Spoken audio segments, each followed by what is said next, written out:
అనే అనేక కార్యక్రమాలు కంటి వెలుగు కార్యక్రమం కావచ్చు, కేసీఆర్ కిట్లు కావచ్చు, అమ్మఒడి వాహనాలు కావచ్చు, కళ్యాణ లక్ష్మి కావచ్చు, వికలాంగులకు ఇచ్చే పెన్షన్లు కావచ్చు, ఏది చూసుకున్నా అన్ని రకాలుగా మంచి కార్యక్రమాలు తీసుకున్నాం. దాంతోపాటు రైతాంగానికి వ్యవసాయానికి ఒక లైన్ వేసుకున్నాం.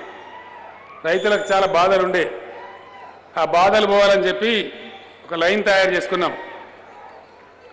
ఆ లైన్ ఏంటంటే రైతులకు బ్రహ్మాండంగా మనం నీళ్లు సరఫరా చేస్తే ఏ రాష్ట్రంలో కూడా ట్యాక్స్ తీసుకుంటారు, పన్నులు వేస్తారు. కానీ నీళ్లు ఫ్రీగా ఇస్తూ ఉన్నాం. ఏ కెనాల్ కింద బారినా మనం నీళ్ళకు ట్యాక్స్ తీసుకుంటలేము. అట్లనే 24 గంటలు నాణ్యంగా ఉండే మంచి కరెంటు రైతులకు అందిస్తూ ఉన్నాం.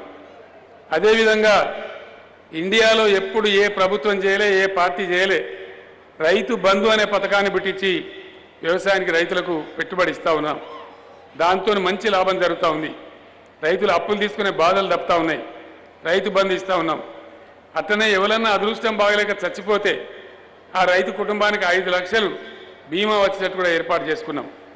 ఇది కాకుండా మీరు పండించినటువంటి వరి ధాన్యం 7,500 కొనుగోలు కేంద్రాలు ఏర్పాటు చేసి మొత్తం రాష్ట్రంలో వరి ధాన్యం అంతా కూడా ప్రభుత్వమే కొంటా ఉంది. ఇవన్నీ సదుపాయాలు పెట్టుకున్నాం. మంచిగా జరుగుతుంది. నిన్నయాల కొద్దిగా రైతుల ముఖాలు తెల్లబడతా ఉన్నాయి. గతంలో ఒకసారి మీరు ఆలోచన చేయాలి. వరద కాలువ ఉండే, ఇట్లనే కాకతీయ కాలువ కూడా ఉండే.